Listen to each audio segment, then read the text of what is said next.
इस वीडियो में बात करेंगे चैप्टर 9 हेरिडिटी एंड इवोल्यूशन में लास्ट के 10 इयर्स में सबसे ज्यादा पूछे जाने वाले 20 सवालों के बारे में। चलिए बात शुरू करते हैं। Question number 1, name the allele that gets expressed only when both the parents pass it on. ऐसा कौन सा एलील है जो सिर्फ तब एक्सप्रेस होता है जब दोनों ही पेरेंट्स उसे पास करें, अदरवाइज वो एक्सप्रेस नहीं होता है। एलील का नाम था recessive allele. Question number 2, name the biological science dealing with resemblances and differences of traits of related organisms within species. ऐसी कौन सी साइंस है जो किसी एक समय पे एक पर्टिकुलर स्पीशीज में आने वाले अलग अलग ऑर्गेनिजम्स में कौन से फीचर्स एक से हैं और कौन से फीचर्स अलग हैं उसकी बात करती है। साइंस का नाम था genetics. Question 3, state the term that denotes the actual visible physical detail of a characteristic. किसी भी कैरेक्टरिस्टिक की दो तरह की डिटेल्स होती थी, या तो फिजिकल डिटेल या फिर जीन पेयर डिटेल। तो ऐसी कौन सी टर्म है जो किसी कैरेक्टरिस्टिक के फिजिकल डिटेल को शो करती है? टर्म थी फिनोटाइप। बिल्कुल इसी तरह से question number 4, state the term that denotes the hidden gene pair detail of a characteristic. वो कौन सी टर्म है जो किसी कैरेक्टरिस्टिक के जीन पेयर डिटेल को शो करती है? ये टर्म थी genotype. Question number 5, state the full form of DNA. Direct question है, आंसर था डीऑक्सीराइबो न्यूक्लिक एसिड। 5 सवालों की बात हो गई है, बात को कंटिन्यू करते हैं। Question number 6, what kind of trait are developed during a person's lifetime based on the habits followed in one's life. वो कौन से तरह के ट्रेट्स थे जो किसी भी एक इंसान की लाइफ टाइम के दौरान डेवलप होते थे बेस्ड ऑन कि वो कौन सी हैबिट्स फॉलो करता है। ट्रेट्स का नाम था acquired traits. Question number 7, name the allele that gets expressed even when only one of the two parents pass it on. वो कौन सा एलील है जो तभी पास हो जाता है जब एक पेरेंट ही उसे पास कर दे। दो करेंगे तब तो हो ही जाएगा, लेकिन एक पेरेंट भी काफी होता था। एलील का नाम था dominant allele. Question 8, name the gradual process where an organism changes into a better and usually more complex form. ऐसा कौन सा स्लो प्रोसेस है जिसमें एक ऑर्गेनिज्म एक बेहतर और एक ज्यादा कॉम्प्लेक्स फॉर्म में कन्वर्ट होता है? प्रोसेस का नाम था इवोल्यूशन।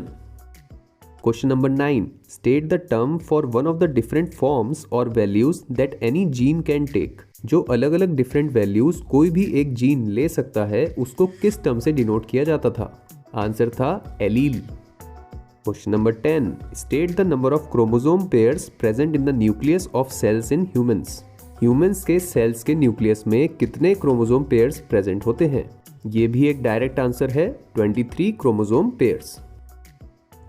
हाफ पॉइंट पे हम आ गए हैं। इस पॉइंट पे एक छोटा सा ब्रेक लेते हुए क्लास 10 की कंप्लीट बायोलॉजी की प्लेलिस्ट, जिसका लिंक आ रहा है इस वक्त ऊपर, उसको चेकआउट जरूर करें। 7 से 10 मिनट के शॉर्ट वीडियोस जिसमें है प्रिंटेड टेक्स्ट और ब्यूटीफुल इमेजेस सिर्फ आपके लिए ही बनाए हैं, तो देखें जरूर। प्लेलिस्ट देख ली है तो बात को आगे बढ़ाते हैं। Question 11, state the term for the phenomena of difference in transmission of traits from parents to offspring. Parents से जब बच्चों में ट्रेट्स या फिर फीचर्स ट्रांसमिट होते हैं तो उसमें जो डिफरेंस आता है उसके बारे में कौन सा फिनोमिना बात करता है? फिनोमिना का नाम था variation. Question number 12, name the law that states that with respect to any characteristic only one of the two alleles involved will be expressed in the offspring. वो कौन सा लॉ है जो कहता है कि किसी भी कैरेक्टरिस्टिक के रिस्पेक्ट में सिर्फ एक ही एलील की जो वैल्यूज हैं वो एक्सप्रेस होंगी ऑफस्प्रिंग के अंदर, दोनों एलील्स की नहीं। लॉ का नाम था law of dominance. Question 13, name the type of evolution wherein only some individual characteristics change within a species.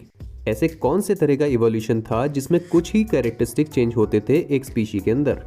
Evolution का नाम था micro evolution. Question number 14, what is the proper term for the total genetic detail of an organism collectively contained in the nucleus. किसी भी organism की सारी jeans की details जो nucleus के अंदर कंटेन्ड होती है उसको किस टर्म से बुलाया जाता था? टर्म थी genome. Question 15, name the unit of heredity each of which contain details of just a single characteristic of an offspring. Heredity की वो कौन सी यूनिट है जिसमें हर एक में सिर्फ एक ही कैरेक्टरिस्टिक की डिटेल कंटेन होती है? इजी है ये सवाल, तो यूनिट का नाम था जीन। ये हो गए हमारे 15 क्वेश्चंस कंप्लीट। अब चलेंगे लास्ट 5 क्वेश्चंस की तरफ। Question 16, what kind of trait are passed on at birth through genes from one generation to the next generation. वो कौन से ट्रेड्स हैं जो जन्म के टाइम पे ही पास होते हैं जीन्स के द्वारा एक जनरेशन से दूसरी जनरेशन में?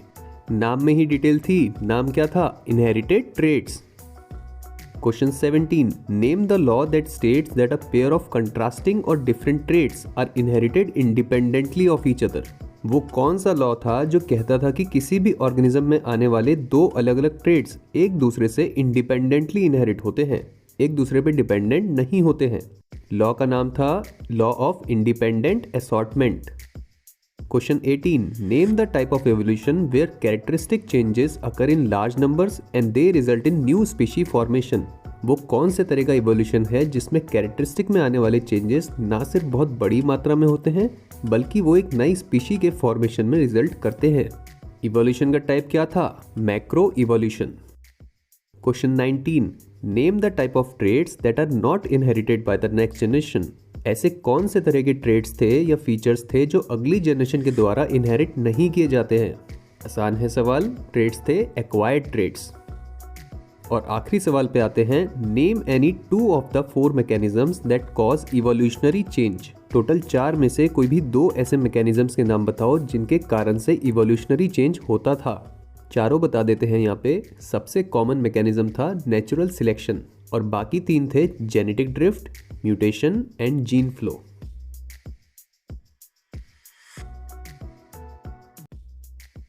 क्लास 10 बायोलॉजी के हर चैप्टर के 20 मोस्ट आस्क्ड क्वेश्चंस की लिस्ट की सीरीज इसी वीडियो के साथ कंप्लीट होती है। On that achievement, congratulations to you.